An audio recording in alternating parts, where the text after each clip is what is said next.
क्या होता है एंटरप्रेन्योर सर्कल ऑफ ग्रोथ? दोस्तों, जब हम अपने व्यापार को आगे बढ़ाना चाहते हैं या कोई भी नया व्यापार खड़ा करते हैं तो हमें यह पता ही नहीं होता कि उस व्यापार को ग्रो कैसे किया जाए। और ग्रो की बात को छोड़ दो, हमें यही नहीं पता होता कि इस बिजनेस में मुझे कोई लेके कौन आया, मतलब क्यों मैं इस बिजनेस में आया, इस बिजनेस का हाल क्या है, इस बिजनेस का प्रॉफिट क्या है, इस बिजनेस में कितना लॉस हो सकता है, इसमें पेमेंट एडवांस मिलती है नहीं, इसमें पेमेंट बाद में मिलती है नहीं, इसमें कितना पैसा डूब जाता है, इसमें कितना पैसा रिकवर होता है, इस बिजनेस को आगे बढ़ाने के लिए कितना पैसा चाहिए, इस बिजनेस को सर्वाइव करने के लिए कितना पैसा चाहिए, हमें कुछ भी नहीं पता होता। इसी को हम कहते हैं एंटरप्रेन्योर सर्कल ऑफ ग्रोथ, कि किस तरह से अपने बिजनेस को तेजी से डेवलप किया जाए। दोस्तों, आज किसी भी इंडस्ट्री अगर हम बात करें तो बिजनेस के सर्कल ऑफ ग्रोथ को अलग अलग नंबर ऑफ ईयर में डिफाइन किया जाता है। पहला बिजनेस जब हम शुरू करते हैं 1 से 2 साल, फिर 3 से 5 साल, फिर 6 से 8 साल, फिर 9 से 11 साल। आप ध्यान से लिखिएगा, क्योंकि आज हम बिजनेस के एक्सपेंशन की बात करेंगे और आज हम बात करेंगे उस ग्रोथ सर्कल को अचीव करने के बाद किस तरह से हमारा बिजनेस तेजी से मल्टीप्लिकेशन मोड में आ जाता है। और एक बार अगर एक व्यापारी अपने बिजनेस को मल्टीप्लिकेशन करने का सिस्टम समझ ले तो अपने व्यापार को न केवल पूरे भारत में बल्कि पूरे विश्व तक ले जा सकता है। क्या आप सभी लोग तैयार हैं? बेटा सोचना पड़ गया, क्यों? क्योंकि पता था हेलो बोलेंगे तो हाय बोलेंगे। बेटा रेडी सन?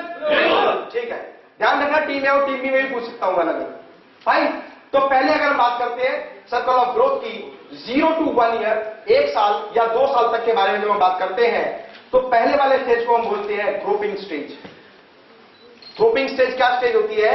जहां पर हमें यही नहीं पता होता कि यह बिजनेस कैसे चलेगा, यह बिजनेस में मुझे कोई लेके आया तो क्यों लेके आया, कि क्या यह बिजनेस मेरे लिए ठीक है या नहीं, क्या मुझे इस बिजनेस में काम करना चाहिए था या नहीं, क्या यह मेरे लिए सही लाइफ की अपॉर्चुनिटी है या नहीं।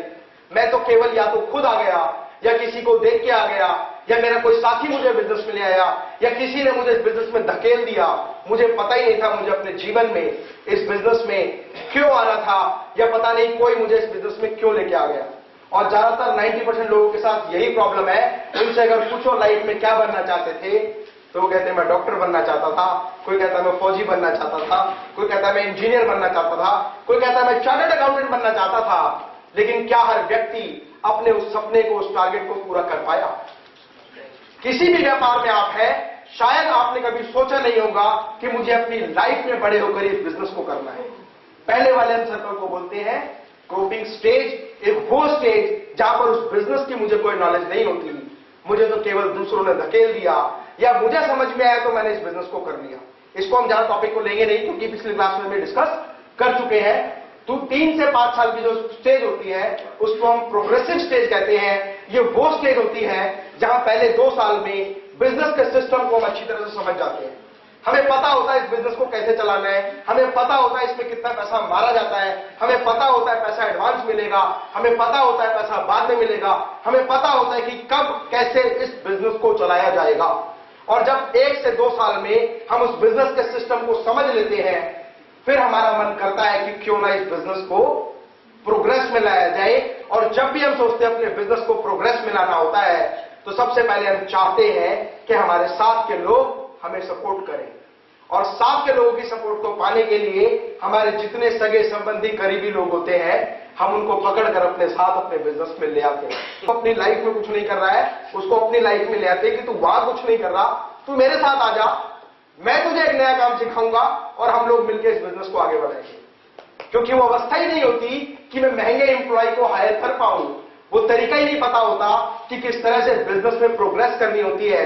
और अपने ही जैसे लोग, जैसे हम पहली अवस्था में थे वैसे ही लोग वापस अपने बिजनेस में लाके खड़ा कर देते हैं और सोचते हैं कि इनके साथ अब हम प्रोग्रेस करेंगे। ऐसा है या नहीं? बहुत सारे लोग जब बिजनेस को बढ़ाने के बारे में सोचते हैं तो उनको सबसे पहला जो व्यक्ति चाहिए होता है वो उनका विश्वसनीय व्यक्ति चाहिए होता है। उन्हें चाहिए होता है कि कोई ऐसा व्यक्ति मिल जाए जो मेरा बहुत ज्यादा विश्वसनीय हो। और जैसे ही विश्वसनीय व्यक्ति की बात वो सोचता है, सीधा टारगेट उसका अपने परिवार पर जाता है, अपनी फैमिली पर जाता है। और हर व्यक्ति जो अपनी लाइफ में कुछ अचीव नहीं कर रहा होता उसको हम अपने बिजनेस में लाने की कोशिश शुरू कर देते हैं। 6 to 8 year. System process, system process क्या होता है? क्योंकि जब हम बिजनेस करते हैं और प्रोग्रेस करना चाहते हैं तो वन मैन आर्मी शो वहां नहीं चलता। अभी तक क्या था? मेरे बिजनेस में माल लाना है तो मुझे लाना है, सेल करना है तो मुझे करना है, टीम जनरेट करनी है तो मुझे करनी है, पेमेंट कलेक्शन करनी है तो मुझे करनी है, बैड डेट अगर हो गया तो मुझे देखना है। मतलब सारी की सारी चीजें मुझे ही डिसाइड करनी है। लेकिन जब हम सारे प्रोग्रेस सिस्टम को समझ जाते हैं तो हम वहां पर सिस्टम इंप्लीमेंट कर देते हैं। हम बता देते हैं कि ये हमारा परचेज डिपार्टमेंट है, ये हमारा सेल्स डिपार्टमेंट है, ये हमारे अकाउंट का प्रोसेस है, ये हमारी प्रोडक्शन यूनिट है, ये हमारी सेल्स यूनिट है।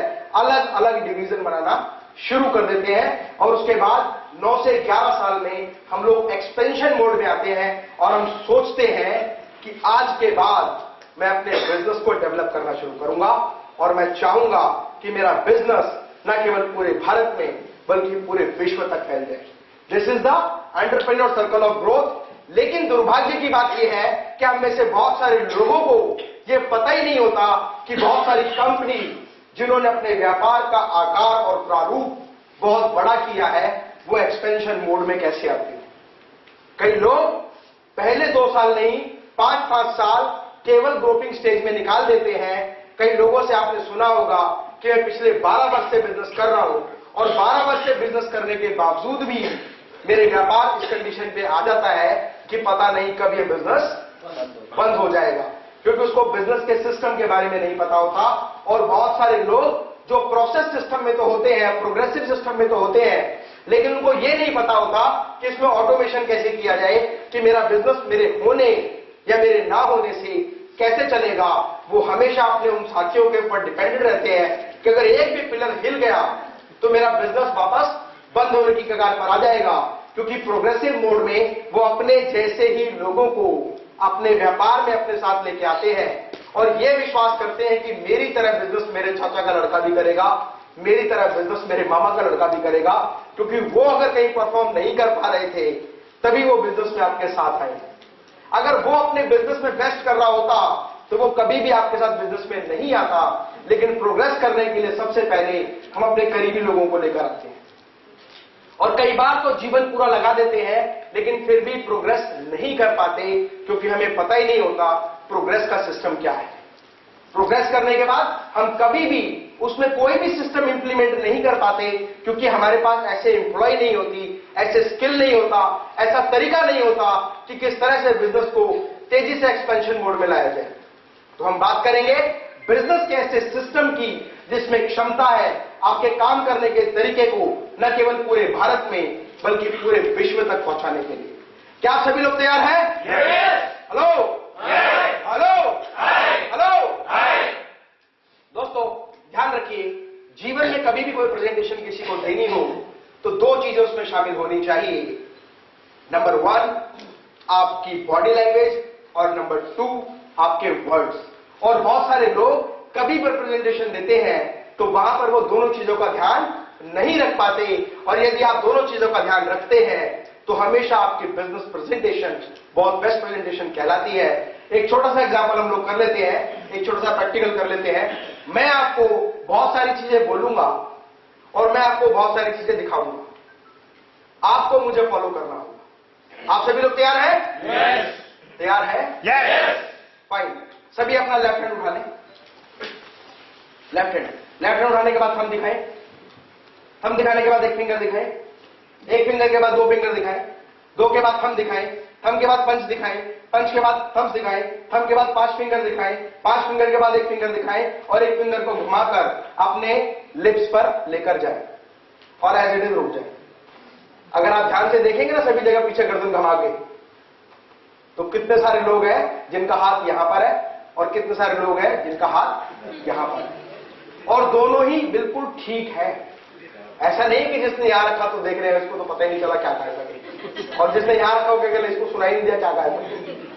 दोस्तों आप ध्यान रखें, प्रेजेंटेशन में अगर आपके वर्ड्स के साथ आपकी बॉडी लैंग्वेज मैच नहीं करती तो कितनी भी बेहतर प्रेजेंटेशन आप दें, आपका रिजल्ट 100% नहीं ले सकते।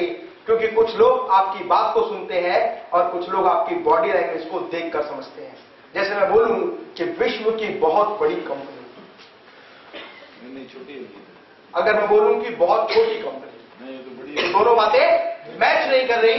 मुझे कहना चाहिए कि भारत की बहुत छोटी कंपनी या भारत की बहुत बड़ी कंपनी, विश्व की बहुत छोटी कंपनी या विश्व की बहुत बड़ी कंपनी, इस बात से फर्क नहीं पड़ता आप अपनी बात को कितने बेहतर तरीके से कह पाते हैं।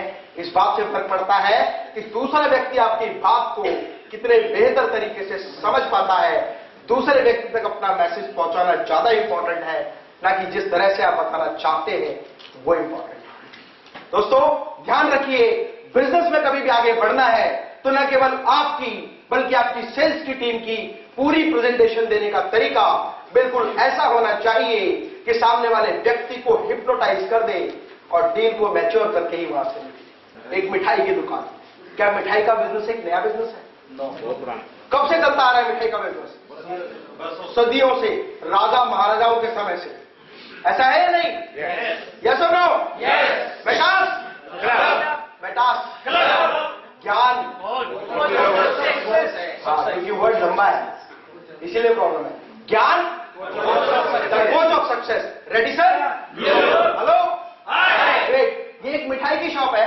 दोस्तों एक बार क्या हुआ, मैं एक जगह घूम रहा था और घूमते घूमते मैंने मिठाई की शॉप देखी। आज हो सकता है कि बहुत कम लोगों के मुंह में पानी आए, क्योंकि मिठाई ऐसी चीज बन चुकी है, खासकर शहरों वाली जगह में जहां पर लोग इसको अवॉइड करते हैं। लेकिन अगर गांव में एक बार दिखा दी जाए तो सबसे ज्यादा भीड़ मिठाई के काउंटर पर ही लगती है। क्या हुआ, जब मैं इस मिठाई की शॉप के वहां से जा रहा था, मैं किसी शॉप का नाम नहीं लेना चाहूंगा, वहां पर लिखा हुआ था ESTD सिंस 1860। कोई बता सकता है इसका मतलब क्या है? Established since 1860। 1860 से ये दुकान एक जगह पर स्थित थी। और जब मैंने देखा कि ESTD सिंस 1860 तो मेरे मन में एक जिज्ञासा हुई कि मतलब 100 साल से पुरानी शॉप है, क्यों ना यहां घूमा जाए। हम लोग देखते हैं ना, हेरिटेज चीजों को देखते हैं, जाके देखते हैं, ताजमहल देखते हैं, उन हर चीजों को देखना पसंद करते हैं जो इतिहास में बहुत पुरानी है। मतलब हर वो चीज जो आपके पैदा होने से पहले इस अर्थव्यवस्था में थी, आप चाहते हैं कि मैं उस चीज को देखूं, और वो चीज जितनी ज्यादा पुरानी होती है देखने की जिज्ञासा उतनी ज्यादा होती है। तो मैंने देखा उस शॉप के बाहर लिखा हुआ था सिंस 1860, तो मेरे मन में भी जिज्ञासा हुई। मैंने शॉप में एंटर किया और देखा तो 25 साल का एक लड़का वहां शॉप पर बैठा हुआ था। मैंने उसको देखा और पूछा, उसने पूछा सर क्या लेंगे? मैंने कहा नहीं लेना कुछ नहीं है सर, मैं तो ये देखने आया था, बाहर लिखा था 1860। तो 1860 में इस बिजनेस को कौन किया करता था, मैंने एक्सप्लेनेशन दे। तो उसने कहा 1860 में जब ये बिजनेस शुरू हुआ तो मेरे दादाजी ने इस बिजनेस को किया, उसके बाद 40 साल तक मेरे दादाजी ने इस बिजनेस को चलाया। मेरे दादाजी ने इस बिजनेस को गिफ्ट कर दिया मेरे फादर को, क्योंकि उस समय मेरे फादर छोटे थे।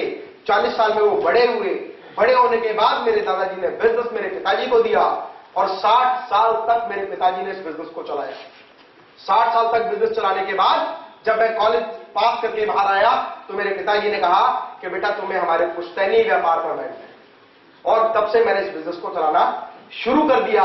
और शायद मुझे बताने की जरूरत नहीं है कि आज से 20 साल बाद जब मेरी शादी भी हो जाएगी और बच्चे भी होंगे तो ये बिजनेस एज इट इज मैं अपने बेटों को देकर जाऊंगा, क्योंकि ये क्रम हमारे यहां लगातार चलता आ रहा है। हमें कोई नया बिजनेस करने की जरूरत नहीं है। और पीछे जो मालाएं टंगी हुई आप फोटो देख रहे हैं उनमें से एक मेरे दादाजी हैं, एक मेरे पिताजी हैं। कुछ समय बाद मेरी फोटो के ऊपर भी माला चढ़ जाएगी। ये हमारा पुश्तैनी बिजनेस लगातार आगे चलता रहेगा। मैंने पूछा कि सर इतना लंबे समय आपके बिजनेस को हो गया और इतना बेहतरीन प्रोडक्ट आप बनाते हैं, इतने लंबे समय तक बिजनेस सर्वाइव कैसे किया? कि सर हमारे जोन में हमसे बेहतर मिठाई बनाने वाला कोई व्यक्ति पिछले 3 दशकों से नहीं है, सॉरी 3 जनरेशन से नहीं है, और हमारा नाम तो हमारे लाला जी के नाम से चलता आ रहा है। और तभी से हम बहुत बेहतरीन मिठाई शुद्ध देसी घी की बनाते आ रहे हैं। हमारा बनाया हुआ प्रोडक्ट हमारे ही शहर में नहीं, बहुत सारे शहरों में जब भी कोई यहां घूमने आता है तो हमारे यहां से मिठाई जरूर लेकर जाता है। मैंने कहा ठीक है, हाँ आपने एक्सपेंशन कितना किया? सर एक्सपेंशन क्या? आप कह रहे 1860 में शॉप शुरू हुई, क्या 1860 में ऐसी शॉप होगी? 1860 में तो कच्चा फर्श होता था, दीवार पर हाथ से पुताई होती थी, रंग बिरंगे चित्र लगे होते थे, ऊपर गाटर पट्टियां डली हुई थी। आप देखो आज मेरी शॉप क्या आलीशान है, पूरा विट्रीफाइड टाइलिंग है, मॉडर्न फर्नीचर है, एक first class air conditioner base हमारे काउंटर्स हैं, हमने बहुत डेवलप किया। मैंने कहा सर ये जो डेवलपमेंट आप बता रहे हैं 3 जनरेशन का डेवलपमेंट है, मतलब बिजनेस को ग्रो करने के लिए आपने 3 जनरेशन लगाने के बाद इतना बड़ा बिजनेस कर दिया। जरा मुझे इसका फाइनेंस बताओ, इसकी डिटेल बताओ। तो उसने बड़े गर्व से कहा ये शॉप 1860 से हम लोग चलाते आ रहे हैं और मेरी जो पूरी कैलकुलेशन है आज 2016 चल रहा है, 156 साल में, 156 ही हो गया ना, गलत तो नहीं है? 1860 मतलब 2016 कितना हो गया? 156 ही हो गया ना, ठीक है।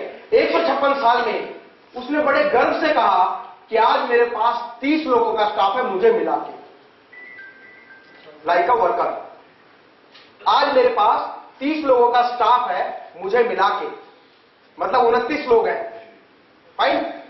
और मेरी पूरी एसेट जिस शॉप पर आप खड़े हैं ना सर, 8.5 करोड़ रुपए की शॉप है। बड़े गर्व से कहा उसने। उस समय तो मेरे दादाजी ने 500 रुपए में शॉप खरीदी, आज इसकी वैल्यू 8.5 करोड़ रुपए है। मेरा एनुअल टर्नओवर 3.6 CR है। मेरी पर मंथ टर्नओवर 30 लाख रुपए है। मेरी पर डे सेल 1 लाख रुपए का गल्ला हम रोज करते हैं। उसने बड़े गर्व से कहा। मेरे दादाजी के टाइम पर 3 रुपए का गल्ला हुआ करता था। तो मुझे बड़ा आश्चर्य है उसकी बात सुनकर कि किसी कंपनी ने अपना एक जीवन नहीं, अपनी 3 जनरेशन एक बिजनेस में लगा दी, उसके बावजूद भी उसका आकार यहीं तक पहुंचा है। 8.5 करोड़ रुपए की एक शॉप, खुद मिलाकर 30 एम्प्लॉय, 1 लाख रुपए पर डे की सेल, और ये इतने गर्व से बता रहा है 3 जनरेशन इन्वॉल्व हो गई। दोस्तों वहीं दूसरी ओर मैं एक दूसरी जगह पर गया, एक शॉप मैंने देखी। शॉप देखने के बाद वहां भी कुछ ऐसा ही लिखा हुआ था, ESTD सिंस। और जब मैंने उस शॉप को स्टडी किया तो आंकड़े जो मेरे सामने आए वो आश्चर्यजनक निकले। एक XYZ शॉप जो एस्टैब्लिश हुई 1954 में। कितने साल हो गए? कितने? 62 साल। और एक बिजनेस जहां पर 156 साल, मैक्सिमम टर्नओवर 1 लाख रुपए पर डे, पूरा टोटल टर्नओवर 3.6 करोड़ रुपीस, और पूरा बिजनेस का एसेट्स का कैलकुलेशन 8.5 करोड़, और टोटल नंबर ऑफ एम्प्लॉय 30 नहीं 29। वो कहता है मुझे मिला के 30 लोग काम करते हैं, मतलब still he is working like a employ of a company. वहीं दूसरी ओर जब दूसरी कंपनी को मैंने स्टडी किया और देखा कि 1954 में एक शॉप स्टार्ट हुई और इतने कम समय में, मतलब 62 सालों में उस कंपनी ने क्या किया। जो शॉप 1954 में स्टार्ट हुई, 62 साल में उसने कहा कि हमारी टोटल संपत्ति 36.62 करोड़ $, मतलब 3,662 करोड़ $। अगर हम करेंसी में बात करें तो 2,49,016 करोड़ रुपए हमारी क्या है टोटल एसेट। एनुअल टर्नओवर की बात करें 28.10 करोड़ $, मतलब 2,810 करोड़ $। अगर इंडियन करेंसी में इसको कन्वर्ट करें 1,96,700 करोड़ रुपए टर्नओवर। और पर मंथ की अगर टर्नओवर बात करूं तो 16,16391 crore rupees per month. Per day बात करूं तो 546 करोड़ रुपए टर्नओवर पर डे। अगर पर आवर बात करूं तो 46.25 करोड़ रुपीस पर आवर। अगर इसको भी मिनट में डिवाइड कर दें तो 1.137 करोड़ रुपीस पर मिनट। अगर आप सेकंड में भी डिवाइड कर दें तो भी उसकी मंथली टर्नओवर से कई गुना turnover, just because of good business system. If you know the powerful business system, not only you, even the upcoming generation of your family can do the business in terms of thousands of crore rupees. अभी तो Indian currency में बात कर रहा हूं। और ऐसा ही नहीं, हमारे भारत में भी ऐसे बहुत सारे एग्जाम्पल हुए जिन्होंने केवल 5 साल में अपने भारत की नहीं पूरे वर्ल्ड की सबसे बड़ी ऑर्गेनाइजेशन खड़ी कर दी। क्या आप लोग जानना चाहेंगे कंपनी का नाम? जहां पर एक जनरेशन ने काम करके केवल 62 साल में इतना बड़ा व्यापार खड़ा कर दिया, वहीं दूसरी ओर एक कंपनी ने अपनी 3 जनरेशन लगाने के बावजूद भी 8 करोड़ रुपए जो उनकी टोटल एसेट वैल्यू है, वो तो इनके पर आवर टर्नओवर के बराबर भी नहीं। और इस कंपनी का नाम है, इस पर्सन का नाम है mister Ray Kroc, born in 1902, started business at the age of 52, at the age of 52। और जहां पर हमारी 3 जनरेशन उसी बिजनेस को करने के लिए पैदा होते समय से लेकर, मतलब जिस समय उसके पापा पैदा हुए थे उस समय भी वो बिजनेस चल रहा था, मतलब जन्म होने से पहले से बिजनेस करते हुए थे और जन्म होने के बाद तक, मृत्यु तक बिजनेस करते रहे। उसके बावजूद भी अपने बिजनेस का आकार तो छोड़ो, अपनी शॉप का साइज तक चेंज नहीं कर पाए, केवल इंफ्रास्ट्रक्चर और पीओपी और टाइल्स और एयर कंडीशनिंग को चेंज करके कहते हैं हमने डेवलप कर लिया। तो कहीं ना कहीं यहां पर जो प्रॉब्लम है वो बिजनेस के सिस्टम को समझने की है, कि यदि हम सही तरीके से बिजनेस के सिस्टम को समझ लें कि सिस्टम काम कैसे करता है, बिजनेस प्रोग्रेस कैसे करता है, प्रोग्रेस के बाद एक्सपेंशन मोड में कैसे आता है और एक्सपेंशन के बाद एक्सेलरेशन कैसे होता है, और ना केवल पूरे भारत बल्कि पूरे विश्व तक उस बिजनेस को कैसे फैलाया जाता है। यह व्यक्ति मिस्टर रे क्रॉस, एक बार इनकी पूरी घटना बताता हूं कि मिस्टर रे क्रॉस एक बार अपनी लाइफ में जो भी बिजनेस करते थे, उसमें फेल हो जाते थे। उन्होंने एक बिजनेस किया, बहुत ज्यादा लॉस हुआ, बिजनेस बंद करना पड़ा, दूसरा बिजनेस किया, तीसरा बिजनेस किया, चौथा बिजनेस किया। अपनी लाइफ में लगभग 27 बिजनेसेस करने के बाद यह व्यक्ति अपने बिजनेस में 100% फ्लॉप हो गया। और फ्लॉप का मतलब है जहां आपका टर्नओवर 0 हो या लॉस हो जाए या बिजनेस चल ना पाए या ऑपरेटिंग एक्सपेंस कवर ना कर पाए। और ऐसा ही इस व्यक्ति के साथ हुआ। 52 साल की उम्र में जहां पर एक व्यक्ति अपने आप को रिटायर मान लेता है कि अब तो खत्म हो गया यार, अब तो ठीक है, रिटायरमेंट लेते हैं और आराम से घर में रहेंगे। ये व्यक्ति एक बेंच पर बैठा हुआ सोच रहा था सड़क के किनारे कि यार मैंने अपने जीवन के सारे बिजनेस को ट्राई कर लिया, क्या अब कुछ बचा है? अब तो मेरी ऐसी अवस्था आ गई कि केवल मैं अपने बिजनेस को नहीं, अपनी लाइफ को आगे बढ़ा लूं और अंत समय तक आराम से व्यतीत कर लूं तो भी मेरे लिए सौभाग्य की बात होगी। और बैठे बैठे उसके मन में ख्याल आया कि यार मैंने सारे बिजनेस तो ट्राई कर लिए, कभी भी अपनी हॉबी के ऊपर काम नहीं किया, कभी भी अपनी हॉबी में काम नहीं किया। किस पर? हॉबी। कुछ लोगों को समझ में आया, कभी भी अपनी हॉबी पर काम नहीं किया। और दोस्तों आपको जान के आश्चर्य होगा, बहुत सारे लोग अपनी हॉबी से ही बहुत बड़ा मुकाम हासिल कर चुके हैं। ठीक इन्होंने ऐसा किया, इन्होंने अपनी हॉबी के बारे में सोचा कि बचपन से मुझे एक ही चीज करना बहुत अच्छा लगता था और वो था खाना बनाना। अगर मेरा जीवन फेल हो गया, अगर मैं अपनी हॉबी को ही पूरा कर लूं तो हो सकता है कि मैं अपने जीवन में कभी भी ये ना रह जाए मेरे मन में कि मैंने ये चीज नहीं की। लेकिन हॉबी को पूरा करने के लिए भी आपकी एक हॉबी है कि मैं फार्मूला 1 कार चलाना चाहता हूं, उसको पूरा करने के लिए क्या चाहिए? पैसा चाहिए, फार्मूला 1 कार चाहिए। तो इस व्यक्ति ने सोचा हॉबी पूरी करनी है, पैसा मेरे पास नहीं है, क्यों ना मैं ऐसे लोगों से संपर्क करूं जो या तो मुझे अपॉर्चुनिटी दें या मैं उनके लिए काम करूं और मुझे पैसा दें।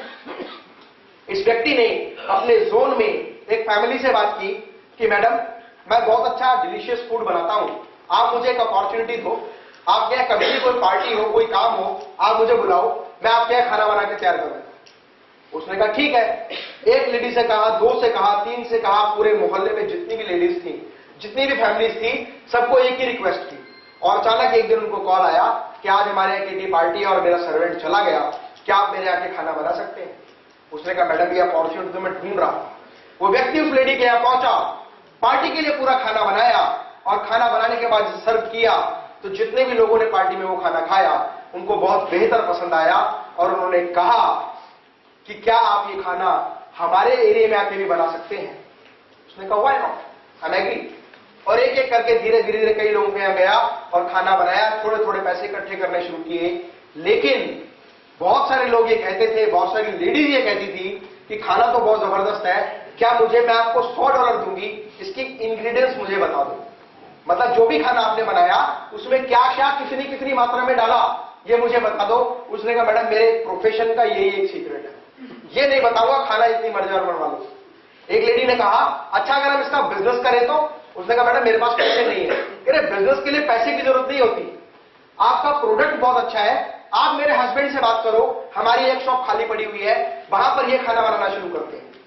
उस लेडी ने अपने हस्बैंड से बात कराई और उसको एक शॉप दे दी और कंडीशन ये रखी कि शॉप में जितना प्रॉफिट आएगा, खर्चा काटने के बाद आधा मेरा आधा तुम्हारा। जिसके पास पैसे नहीं है वो तो हर एक बात पे एग्री होगा। उसने कहा 100% fine, I am agree on this point और let us start the business. उन लोगों ने बिजनेस शुरू किया, एक शॉप अपने जोन में सक्सेस हुई। लेकिन जो व्यक्ति इन्वेस्टर था वो एडवांस इन्वेस्टर था, उसने देखा अगर ये शॉप यहां सक्सेस हो गई तो ये दूसरे मोहल्ले में भी हो सकती है, तीसरे ब्लॉक में भी हो सकती है, चौथी स्ट्रीट में भी हो सकती है। धीरे धीरे करके उन्होंने आउटलेट बनाना शुरू कर दिया, एक्सपेंशन करना शुरू कर दिया without having any knowledge of expansion. अभी हम लोग क्या सोचते हैं कि पहले हम ग्रुपिंग स्टेज से बाहर आएंगे, फिर प्रोग्रेस के लिए पड़ोसी को लेकर आएंगे, भाई को लाएंगे, संबंधी को लाएंगे और प्रोग्रेस करेंगे और तब जाके हम सिस्टम इंप्लीमेंट करेंगे। सिस्टम इंप्लीमेंट करने के बाद एक्सपेंशन करेंगे और एक्सपेंशन करने के बाद तो धुआंधार एक्सपेंशन करेंगे। लेकिन इस व्यक्ति के साथी ने, उनको नॉलेज ना होने के बाद भी उन्होंने एक्सपेंशन करना शुरू कर दिया और जब एक्सपेंशन किया तो प्रॉब्लम्स आई और प्रॉब्लम्स आई तो उनके सॉल्यूशंस आए, उन सॉल्यूशन से संबंधित लोग आए और लोगों ने उसको सपोर्ट करना शुरू किया और धीरे धीरे धीरे करके पूरे राज्य में, एक ही राज्य में, दिल्ली की बात करूं तो पूरे एक ही राज्य में उन्होंने 18 शॉप्स अगले 2 साल में बना दी। 18 शॉप्स इन जस्ट 2 ईयर। और जब 18 शॉप एक स्टेट में बनाई तो अगली स्टेट से भी लोग आने लगे। जैसे दिल्ली के बॉर्डर पे अगर आप बहादुरगढ़ के पास में अगर कोई शॉप बनाते हैं तो हरियाणा के लोग भी वहां पर आएंगे। ऐसे ही हुआ, हरियाणा, फिर पंजाब, फिर यूपी, फिर बिहार, फिर राजस्थान, ऐसा करते करते मैंने हिंदुस्तान का एग्जांपल लिया है, यूएस का एग्जांपल है वैसे ही, कि धीरे धीरे करते करते बिजनेस एक्सपेंड होना शुरू हो गया और एक्सपेंड होते होते ये कंपनी वर्ल्ड की सबसे बड़ी कंपनी बन गई और इस कंपनी का नाम है started selling of a burger of just ₹20 यांग्स एंड 20। धीरे धीरे करते करते इनका एक्सपेंशन मोड शुरू हुआ और आज विश्व की सबसे बड़ी फ्रेंचाइजी देने वाली कंपनी बन गई। क्या कोई व्यक्ति बता सकता है कि मैकडॉनल्ड की इन्वेस्टमेंट क्या है? आइडिया। नहीं, आज अगर आप, सर आइडिया तो उस समय चल गया, आज अगर आप मैकडॉनल्ड की फ्रेंचाइज देना चाहें तो इन्वेस्टमेंट क्या है? हाँ जी, near about 15 to 25 crore, depend on the area where you are going to take the franchisee and the size of infrastructure where you want to take the franchisee. And franchisee fee 25 lakh रुपए sir. हाँ, depend करता है। अगर आप पूरी investment उनको दे दें तो वो सेटअप बनाएंगे, 25 लाख रुपए लेंगे। अगर सेटअप आप बनाएंगे तो टर्म्स एंड कंडीशन उनकी होंगी और एक्सपेंशन करने के लिए 25 लाख रुपए फ्रेंचाइजी फी और 25 लाख रुपए डिपॉजिट, सिक्योरिटी डिपॉजिट आपसे लेंगे। आपके पास 50 लाख रुपए का लिक्विड कैश होना चाहिए ताकि आप बिजनेस को चला पाए। और दोस्तों आपको जान के आश्चर्य होगा, अगर मैकडॉनल्ड के 27,000 आउटलेट पूरे विश्व में है तो लगभग 10,000 से ज्यादा आउटलेट बंद भी हो चुके हैं। इस बात से फर्क नहीं पड़ता कि आप कितना बिजनेस एक्सपेंड कर रहे हैं। अगर कुछ यूनिट घट भी रही है लेकिन आप प्रोग्रेसिव मोड में हैं, आप लगातार प्रोग्रेस कर रहे हैं तो आपकी कंपनी आगे बढ़ती जाएगी। ठीक उस तरह से रोजाना हमारे बाल टूटते हैं, लेकिन जब बाल टूटने की गति नए बाल उगने की गति से तेज हो जाती है तो सर खाली हो जाता है, और बाल टूटने की गति अगर उगने की गति से कम होती है तो सर सलामत रहता है। ऐसा है या नहीं? Yes. तो किसी भी बिजनेस में अगर आप एक्सपेंशन करना चाहते हैं तो इस बात से फर्क नहीं पड़ता कि आपकी यूनिट कितनी तेजी से आगे बढ़ रही है, कितनी यूनिट बंद हो रही है, कोई फर्क नहीं पड़ता। यदि आप रेगुलर फोकस अपने बिजनेस को एक्सपेंशन करने पर करेंगे तो एक दिन वो होगा जिस समय पर आपका बिजनेस तेजी से आगे बढ़ेगा और धीरे धीरे करते करते आप एक्सपेंशन मोड को एक्सेलरेशन मोड में लेके आएंगे। तब आपका बिजनेस न केवल हिंदुस्तान बल्कि पूरे विश्व तक फैल जाएगा। आपको लग रहा होगा कि सर मैकडी का एग्जांपल दिया, सुनने में बहुत मजा आया, बहुत अच्छा लगा, पर हम मैकडी थोड़ी बना सकते। मैकडी तो अपने आप में अरबों करोड़ों की कंपनी है। दोस्तों किसी भी बिजनेस को एक्सपेंशन मोड में लाने के लिए ये जरूरी नहीं कि आप बिजनेस किस समय शुरू कर रहे हैं। आज से 40 साल बाद एक बच्चा पैदा होगा और 20 साल बाद वो बड़ा होगा, मतलब आज से 60 साल बाद।